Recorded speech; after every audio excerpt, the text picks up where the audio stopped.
to another episode of the Piano Pedagogy podcast. I'm Jacqueline Beckoff, and I own a successful music studio in Southern California. I'm also the owner of Defined Music Teacher.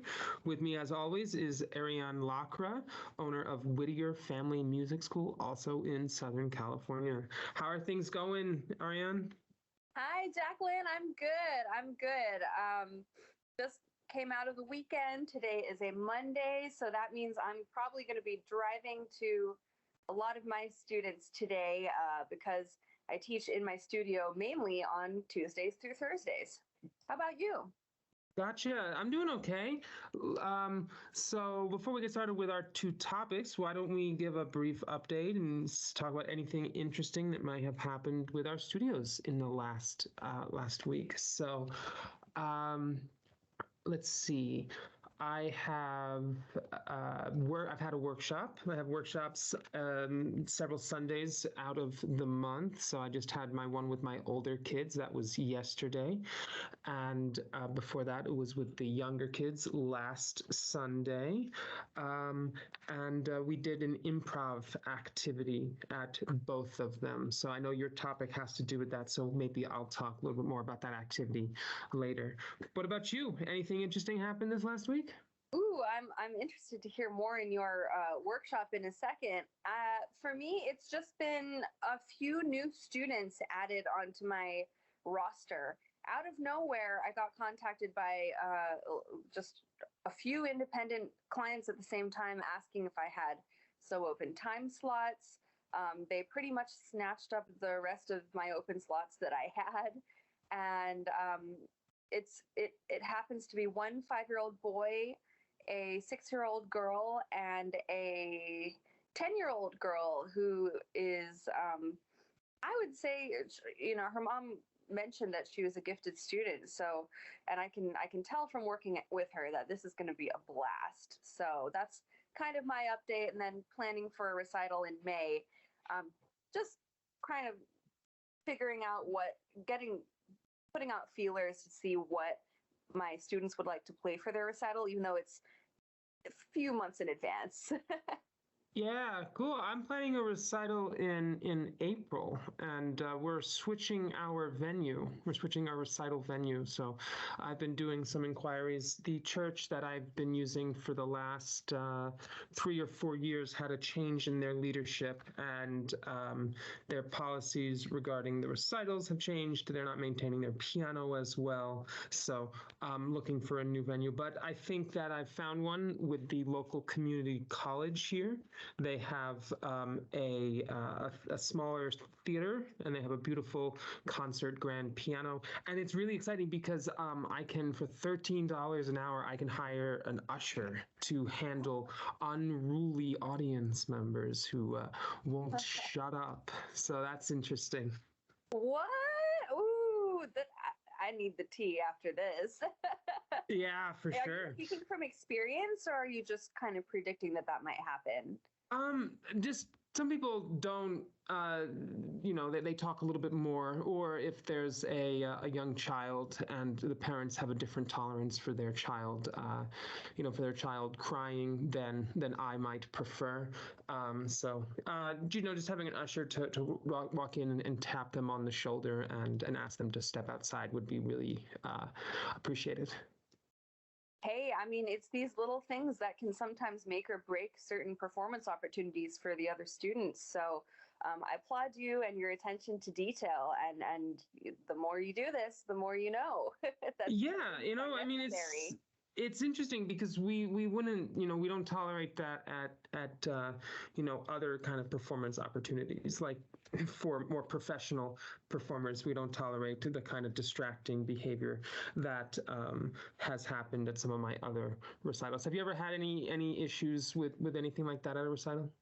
Honestly, all of the recitals that I've ever prepared students for have been at my community music schools. And so they already had those things in place. And yeah, we've had crying babies in the community recitals before. And one of the staff members always kind of at least keeps a lookout to see if it'll need to be addressed after, a minute or so, if it keeps happening. So Cool. Well, They know that's what they're exciting. doing. Yeah, they're professionals. So, what is your topic today? My topic is teaching improvisation, and I just want to kind of preface this by saying I'm by no means an expert at teaching improv. I'm still looking for tips on how to improve that. And I know that one of our colleagues, Minji, from the program, actually specialized in that for her master's project. So I'd be interested to reach out to her and explore the topic more, maybe see what conclusions she made in her project. But yeah, I do have a little bit of experience teaching improv, so I'm happy to share those anecdotes. Cool.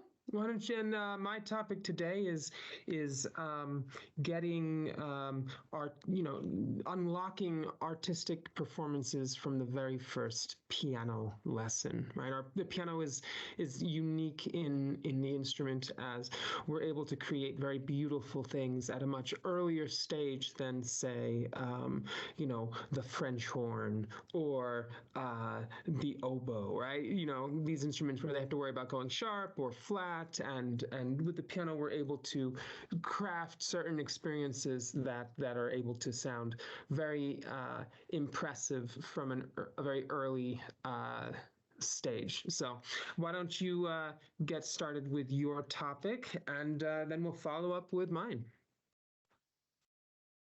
Sounds great. I mean, I think that topic is so important. You got to make sure from the get-go that students are paying attention to their artistry, and you don't have to wait to make that happen. So let's get into my topic, improv. Basically, I've had a few experiences where the student has come to me, and maybe even the student's family comes to me saying, hey, I would be very interested in learning improv, or having my child learn how to improvise on the piano. And as somebody who was never taught how to improvise by my private teachers, it was kind of like diving into a new experience in a sense. And at the same time, for me as a teacher, hearing those things, I wasn't completely lost, because I had done some research and reading and all kinds of stuff to just fill in whatever lacunae were there because of my classical training. And I gotta say, if you have a solid conception of scales, chords, harmonies, seventh chords, maybe even, and things like inversions and voicing across the keyboard, that makes improvising a lot easier as someone who is looking to improvise at the gig level. But if you're not looking to improvise at the gig level, and let's say you're just trying to teach someone who's totally new at improv how to improvise, there are so many other things you can do, even if they don't have a mastery of scales, harmonies, and more advanced theory like that.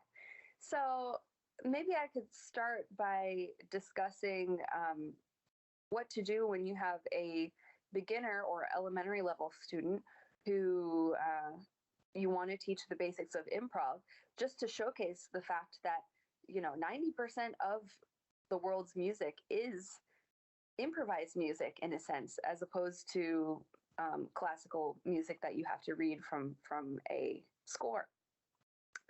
Well, what you can do in the first month or so of lessons is just do a simple black key duet.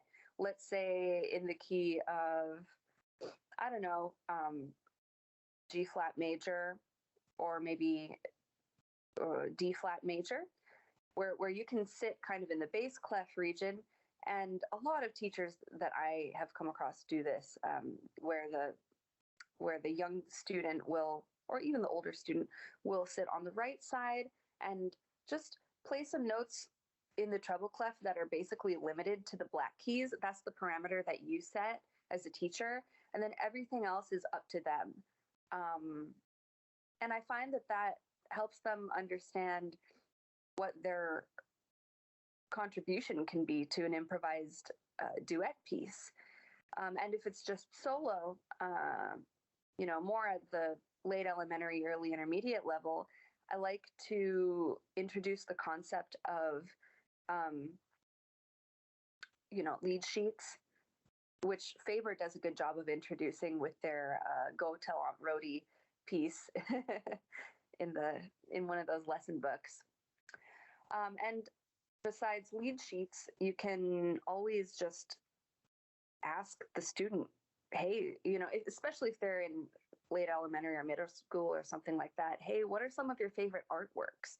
Let's look at some Google images of your favorite artists, Van Gogh, Monet, whoever, and then can you try to improvise something that evokes that imagery based on whatever image you choose.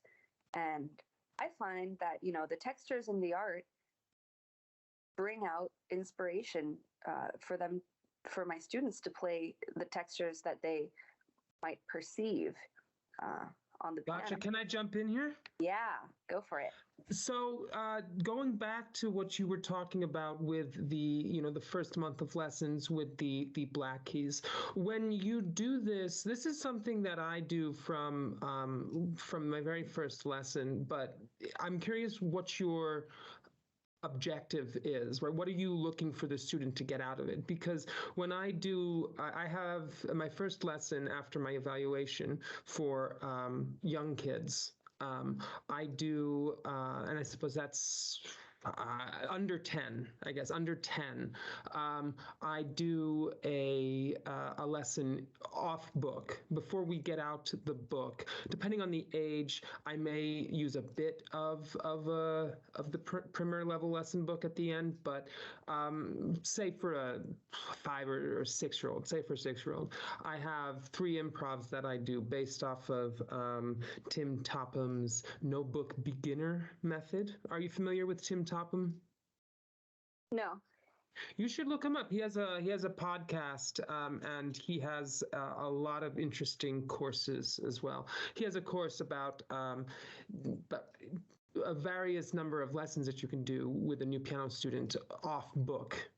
Some advantages from that are they get to creating more artistic music at an earlier stage, and they also have a chance to develop their technique. So the 3 improvs I'm talking about, he has one that is a 2 black key improv, and it has a jazzy boogie woogie kind of bass line for the teacher to play. And then there's a 3 black key one, which is much slower, more dreamy. And then the last one is for any of the black keys, and it's got a very kind of spinning kind of sound to it. And the goal here is, I suppose, twofold, right? It's to get the student playing something other than, just the very simple pieces at the beginning of the lesson book, but also to help the student get a chance to, instead of looking at the music, as we tell them to do, to instead look at their hands and think about how they're using their hands and how they're using their fingers from that very first lesson, instead of having to go back later on and be like, okay, now you know how to look at the page, now let's fix your technique. So would you say that when you do these improvs, what would you say your objective is? Is it an artistic one? Is it a creative one? Is it a technical one? What are you looking for your student to gain from that experience? The objective is all of the above. For me, I have noticed that no matter who my beginner student is, chances are if we only give them book work centered around middle C, for example, or maybe just some predetermined tunes, they might lose a little bit of interest if they don't know right off the bat, like how beautiful the piano can sound. So allowing them to be a part of a creative process where they have some autonomy over what they decide to improvise, right? Because it's improv, but also some structure and the collaborative aspect that a lot of music is all about. plus the beautiful sound of the instrument, maybe with the teacher controlling the pedal and things like that, and accompaniment, um, that definitely puts some wind in the sails of younger students who might be losing interest with all of the more technical lesson material. So that's why I do it. It's for fun. It's for creativity. It serves as a reminder of what they could do and achieve solo at a later time in their journey. Um, yeah. Gotcha. You were saying too. Yeah, so that's awesome. And are these assignments, so you say that you're playing a teacher part with them, correct? Yeah, I usually pick something either flowy. How do I explain flowy sounding? Maybe like an octave with an intermediate fifth in it, broken, plus something else in my right hand, but all generally in the bass clef. And it's repetitive enough that the student can begin to use their ear to figure out which black keys go well with the black keys that I'm playing. Or Gotcha. I'll do like a bass line and make it kind of funky or jazzy, just depending on what they might be interested in. Now, is this something that you send them home with? Nope, it's just an in-class activity, but I definitely have sent students home with some pointers on how to improvise solo when they're practicing solo. Have you considered using recordings of your part to send that assignment home with them? Sometimes, yeah, or even just repetitive clips that we find on YouTube that are meant to be sort of accompaniment for improv. You see a lot more of those kinds of things for guitar students and maybe jazz students, I find, but it's possible to apply that to piano part. So Cool. Okay. And then so that's really going in on your beginner stuff. But if a student comes to you, their parent is talking, I want my child to learn to improvise, or a yeah. student comes to you and says, I want my child to learn how to improvise. When they say that, generally, what are they talking about? Like, what is their end goal in mind? Just recently I had one client come up to me and he's he's always wanted to play collaboratively with his son, I think. And he said, "Hey, my son is at the early advanced level in as far as he was saying as far as CM and everything goes. So at this stage, he's getting to the point where he can learn to play almost anything that you put in front of him. But I want to make sure that he feels comfortable expressing himself and creating music too that isn't already scripted and on a score." So I said, yeah, absolutely.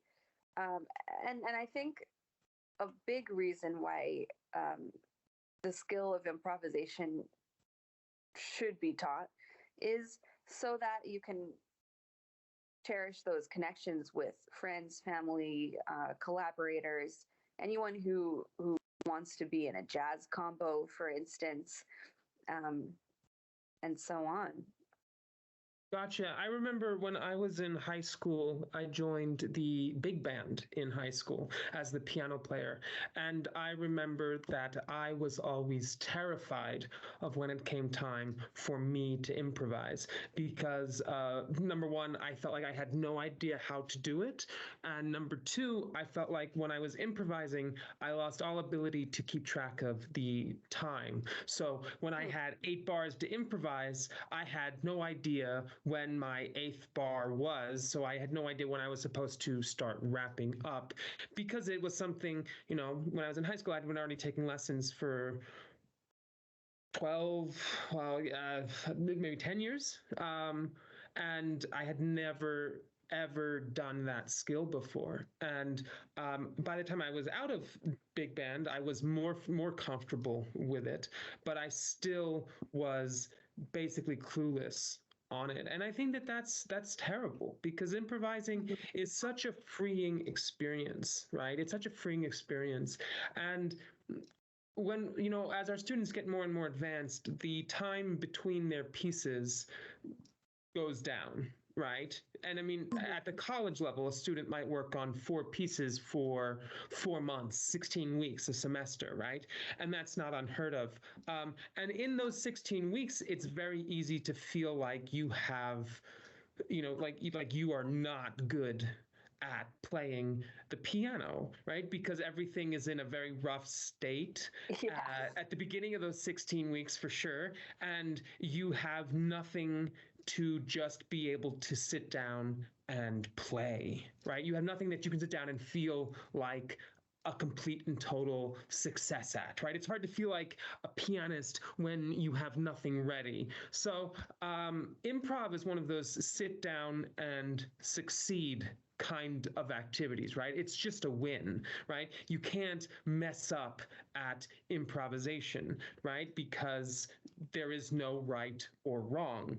So I think that it really has a place not only at the beginning, but for our more advanced students to use as part of their warm up, not just a warm up for their technique, but a warm up for their mind, and as an opportunity to feel like, hey, I do know what I'm doing here, even though my pieces are not where they, not in a performance state yet. Have you had that kind of experience with your students? Oh yeah, I mean, I think it's such a source of pride for a student to be able to say, "Hey, I am developing an ear for what kinds of things I think sound good or beautiful, and what kinds of things I think sound just meh or maybe too dissonant for my tastes." It's a way for a student to play. And when I say play, I'm not just talking playing the instrument. Right. It's like a play session where you get to toy around with physics in a way that is linguistic, sonic, emotional, and it can be very inspiring. Yeah. So, if we wanted our listeners to be able to drop an improv activity into a lesson, do you have a suggestion for them? Something that would take under 5 minutes and could be scaled for a learner of different skill levels? So many. Yeah. Again, my first one, this is something that my teacher in high school used to do.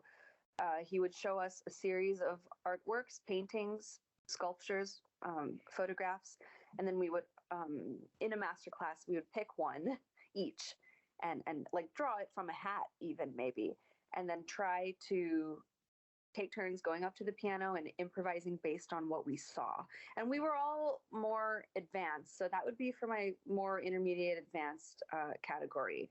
As for beginners, you could give something with a little bit more structure, such as the accompaniment with black keys, or even a rolling the dice game to show that this is more composing too, to show that you can plausibly compose something based almost entirely on chance, um, or improvise something based on a number. So if you roll a 5 on the dice, maybe you could improvise something in 5/4 time, or choose a rhythm. And there's harmonic improv, melodic improv, and rhythmic improv. So I think it's important at a certain stage in the students' learning to make that distinction between um, these 3 different elements of improvising. Cool. Awesome.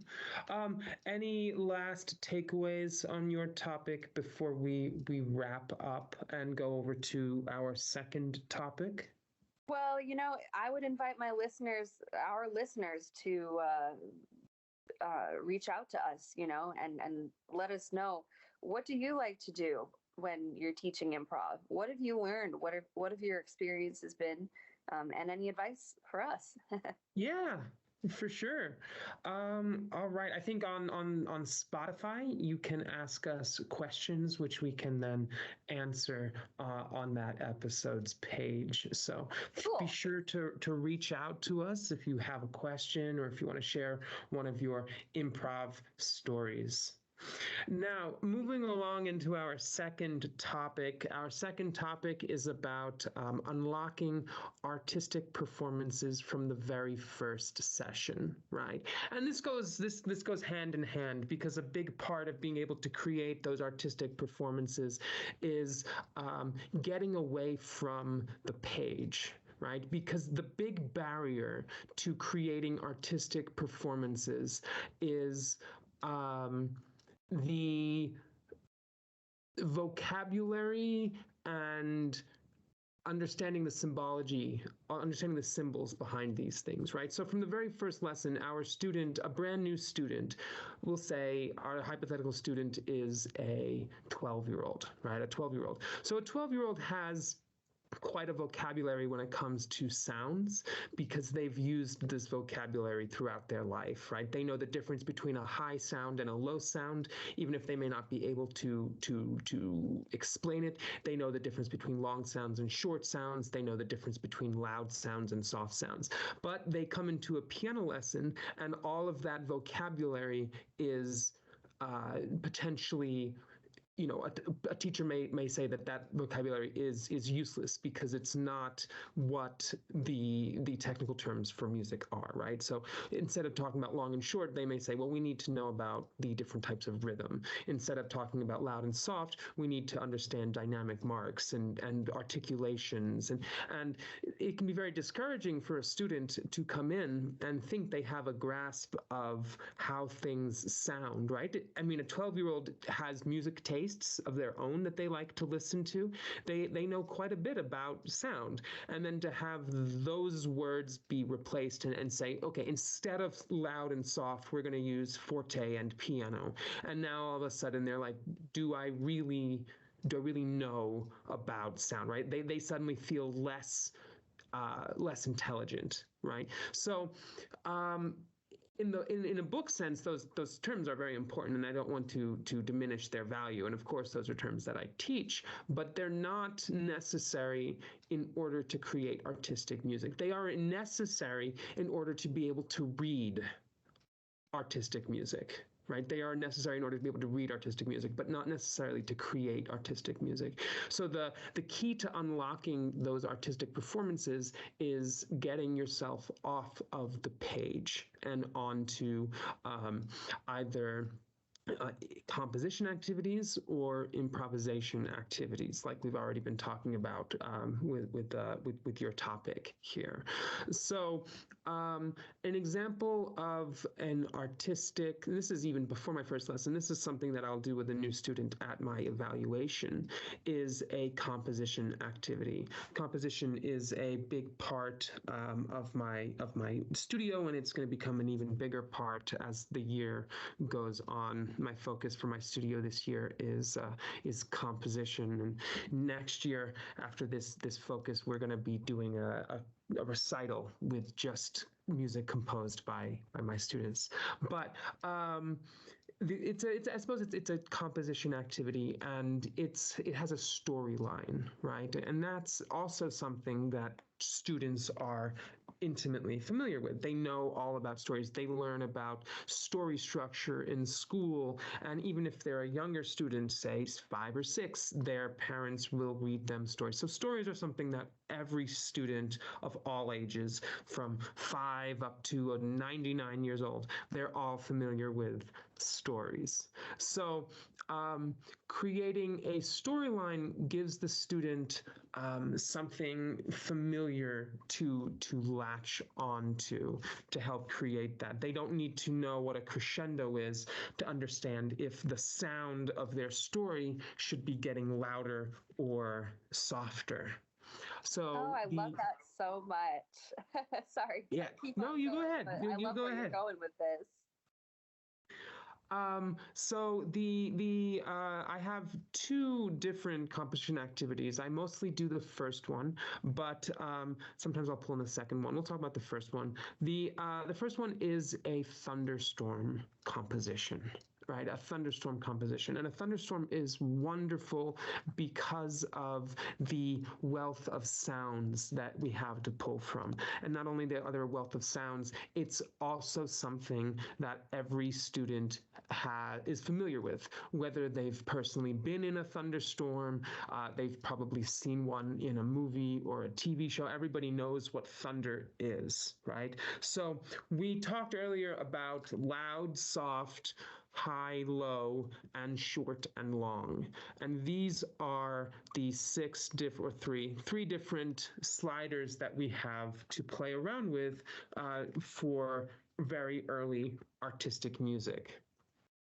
And we can begin this activity by talking about thunder, right? We can begin this activity by talking about thunder and asking our student, always asking and never quite telling, what kind of sound is thunder? Is thunder a sound on the right side of the piano? Is it a sound on the low side of the piano?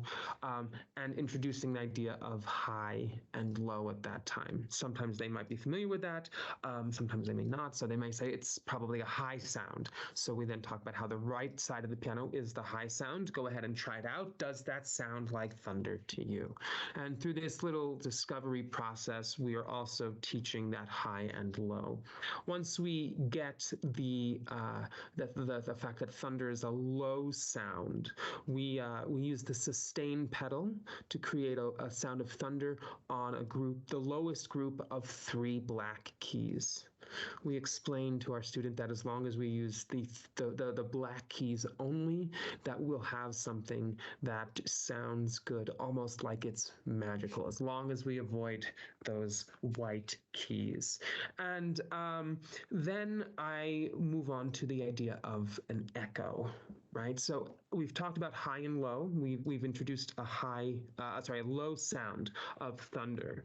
We introduced thunder, and then I'll ask the student what an echo is. And depending on the student, depending on the age, depending on each individual student, you'll get a very different response. Sometimes you'll get a scientific response about sound waves if you have a very curious scientific student. Other times you'll get a demonstration of what an echo is. But the key thing to talk about is that we are now playing around with the loud and soft slider of our performance, right? We are now talking about creating an initial loud thunder sound and then creating an echo of that thunder sound. And to move things around a little bit, we also, when we do that echo, we go a bit higher on the piano. We move our echo up higher. So I'm going to actually head over to my piano so that I can properly demonstrate this activity. Sounds great. Okay. Field trip. Field trip. All right, here we go. So we are now our thunder sound, very much just a big booming, big thunder sound on the lowest set of black keys. And then we try to create an echo, but it's hard to control the loud and soft. So to ensure that the echo has a different sound from the initial thunder sound, we move it up 1 octave. We have our thunder and our echo just a bit softer. And by doing this, we are able to ensure that their echo has a different sound, and it's not going to sound exactly the same.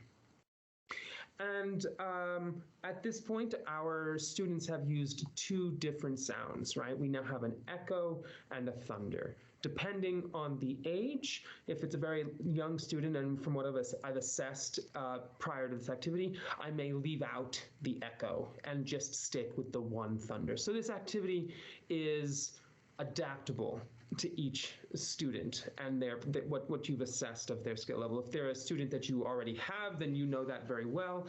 And if this is something you're doing the very first time you meet them, then you'll have to make that judgment a bit quicker, right? But after this, we talk about what other kind of sounds we might hear in a thunderstorm. Something that we get more often than not, students will say, depending on their age, they'll say lightning. They'll say that another sound they can hear during a thunderstorm is lightning. And of course, lightning is just the look of thunder, so we'll have to probe a little bit further. Sometimes they may need a helpline by giving them a hint that we need a wet sound, right? But what we're ultimately looking for is rain, right? We're looking for rain. Depending on the age of the student, we will either use one rain sound or two rain sounds. We're going to go back to our 12-year-old students, so we would use two rain sounds for this. And to do this, we create a rainy pattern. We can stretch this out across 5 black keys, a group of 2 and a group of 3, if their hand is large enough. But if they're on the younger side, you can keep it to a group of 3 keys only. And everyone loves to explain what a pattern is, but it's the hardest thing for younger children to explain. So give them some help and talk about, can you give me a pattern using colors like red and green? And then they'll be like, yes, red, green, red, green, red, green, right? But the idea of giving a definition of a pattern is much more difficult. So a simple rainy pattern might sound like,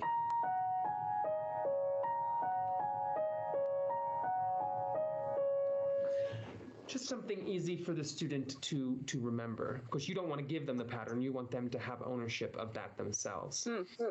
And then we go back to our different artistic sounds here, right? We've played around with high, low, loud and soft, and of course the other one is shorter and longer, or faster and slower, right? So they already have a lot of vocabulary to describe rain, right? They already have a lot of vocabulary to describe rain. Children generally know the difference between drizzling and pouring. And those are the two sounds that we're looking to recreate here. You can ask about what separates drizzling and pouring, right? Generally volume, intensity, those are words you might get, speed, a lot of rain, a little bit of rain. But we're going to use that same rainy pattern in the higher part of the piano, and then in the middle part of the piano to create the sound of drizzling. Very slow, very light, very, very soft.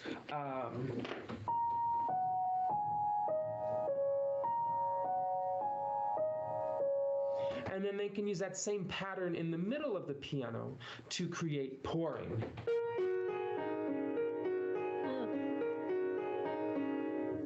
And we're going back to that artistic sound, right? They're getting ownership in this. They're making differences between loud and soft and high and low, fast and slow. So they're giving us lots of different sounds here. They don't have the musical vocabulary to do any of this. They don't know what an eighth note is versus a quarter note is. They can't read notes on the staff. So if we wanted them to try to sound this way, this would take months, if not years, depending on the age of the student, to have them be able to read a piece at this level of difficulty. But they can create this the very first time we see them.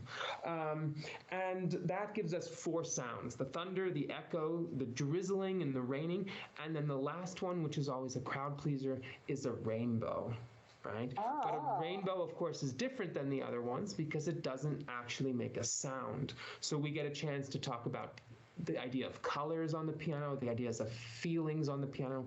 And then I always tell them, I'm going to show you something, and then you decide if you think it qualifies as a rainbow. And then I show them a black key glissando.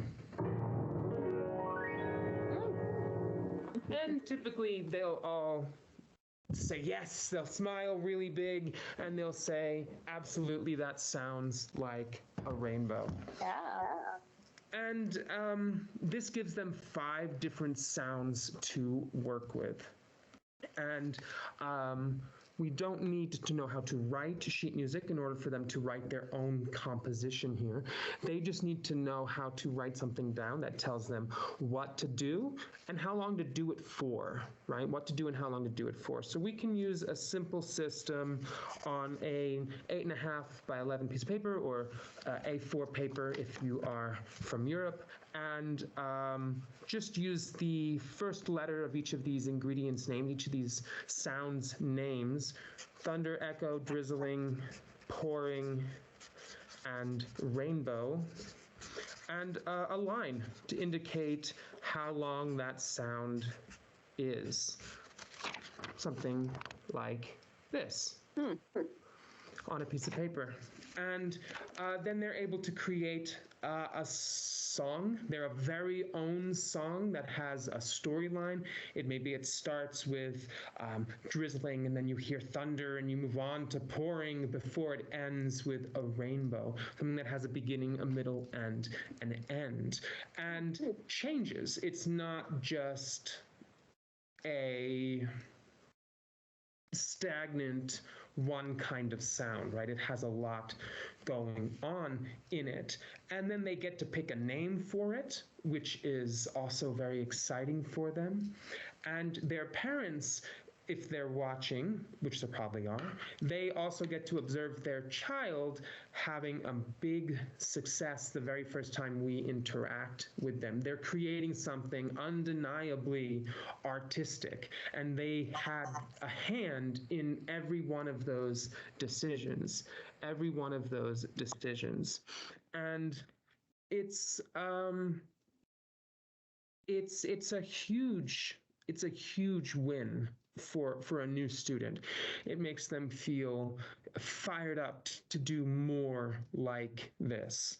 And this is only one activity that uses these principles, right? We're playing around with volume, we're playing around with pitch, and we're playing around with duration, right? We're just not using any of those words to describe what we're doing with the sound.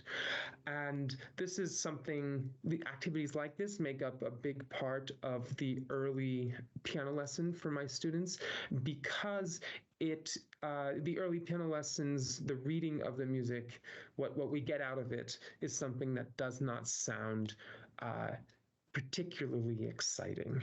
The very early music, right? When they don't have a lot of those reading tools at their disposal.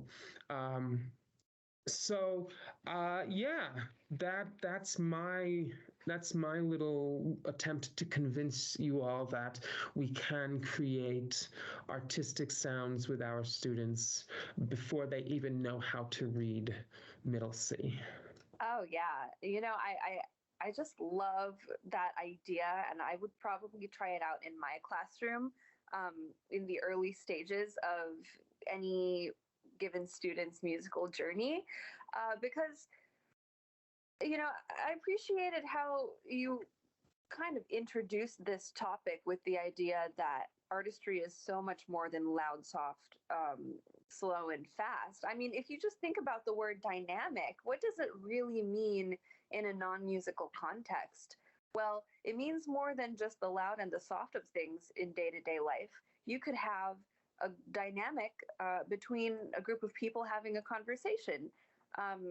You could have dynamics in visual arts. So there are many different contexts that the word dynamics as a term can cover, and I think they are related to musical dynamics in a way.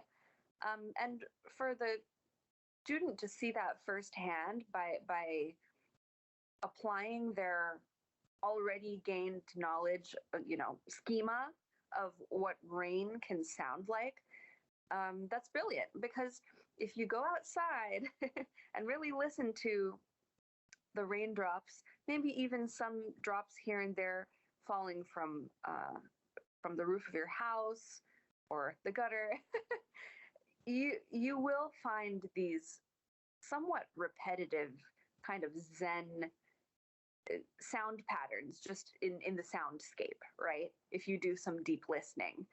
which children I think do a lot of deep listening just in their lives anyway. So you'll have that one raindrop that is sounding a lot heavier than the rest because it's coming from the gutter. And that adds to the dynamic of the soundscape with other raindrops that are falling pitter-pattering here and there, whether it's some of them that are splashing on leaves or others that are splashing on bricks. They're all going to make different sounds based on where they land. And then further out in the soundscape, it's going to be just the more cohesive drone of all of those little sounds further out. And that's kind of a microcosm of what music is. Whether you're painting a picture of a natural phenomenon, or maybe you're playing a piece like a fugue, if you're a little bit more advanced, that includes dynamics and requires artistry to breathe life into the different voices of the fugue.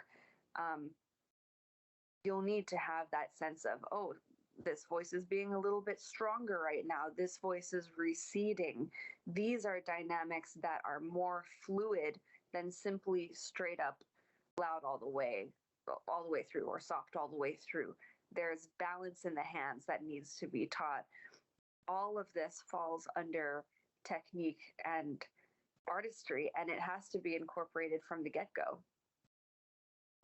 Absolutely. I think you hit the nail on the head. They are sponges soaking up everything in their world around them.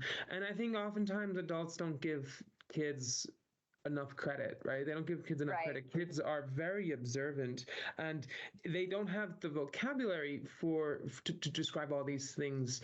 So by giving them tools to describe what's around them and translate that onto the piano. I mean, rainstorms can be very big experiences for young children, right? Everyone knows what it's like to be out in the rain. They know what it's like to not be out in the rain because you're stuck inside instead.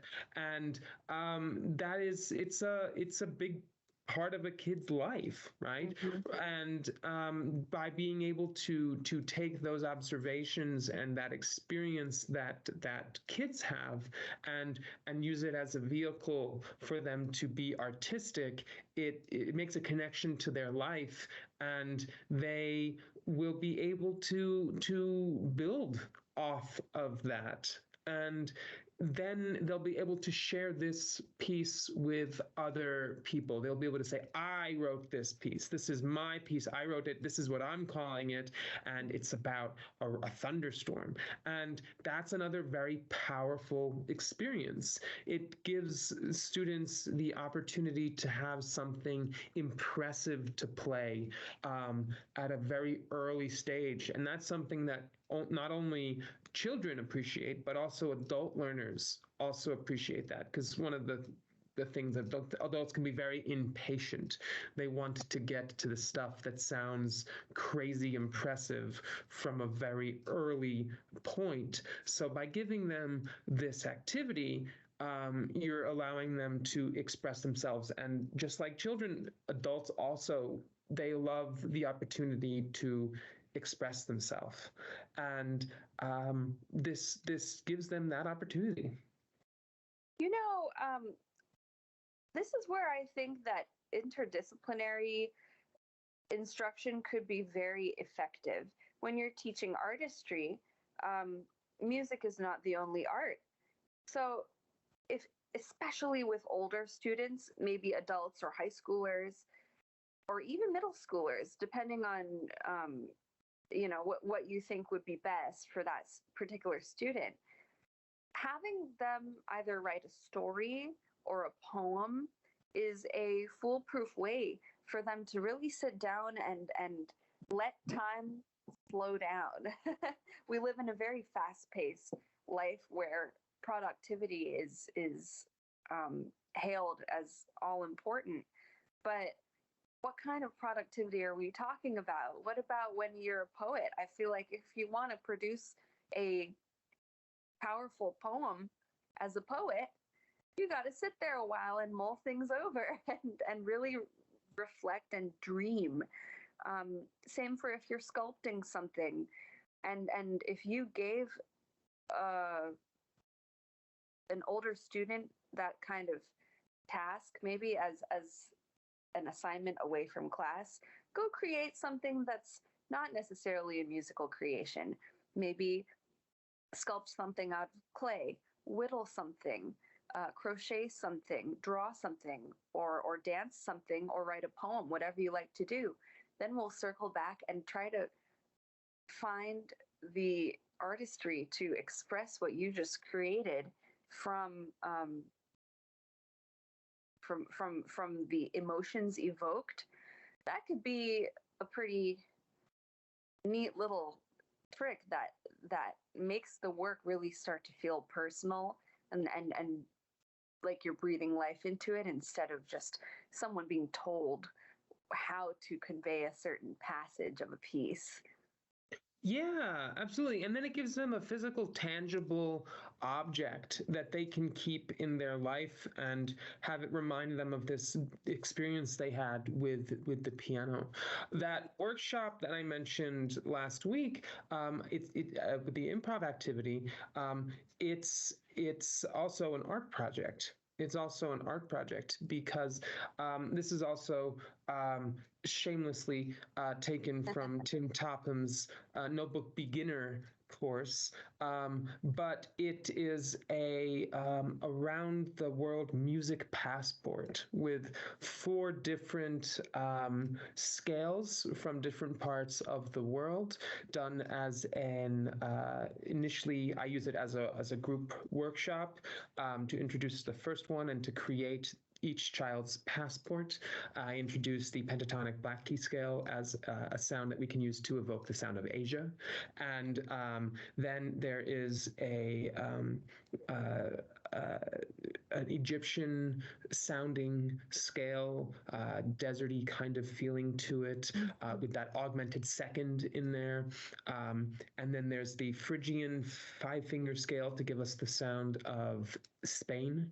And then the project caps off with a whole tone scale that is meant to sound like outer space, which is always a big hit with the kids. And then they get this object, they get this little passport that they've spent a month with to and I have these little stamps from around the world that I stamp their passport with each week. So they spend a month with this thing, and then at the end they have an idea of, scales sound like different places in the world, and it's a big part of why when we're watching movies or playing video games, we can instantly be transported to these places because of the different instruments and the different notes that we choose, and then they can sound like that. They can sound, I want to play something that sounds like China, so I'm gonna use all the black keys, right? And it's such a beautiful little experience for them that is so memorable.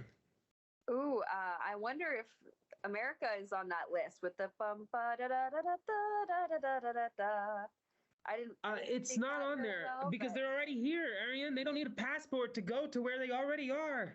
Well, a lot of Californian kids ain't never been to the South. I can tell you that. Yeah, you can absolutely expand it. You can absolutely expand it with Scottish music and with African sounds. Yeah, you can absolutely expand it with lots and lots of different places. Or if you're not in the United States, you can have something that sounds like American music, something marchy. Absolutely. Yeah. Oh, that is so exciting. I would like to borrow that idea from you. Musical passport, with especially with the scales, because every culture has its scales. So.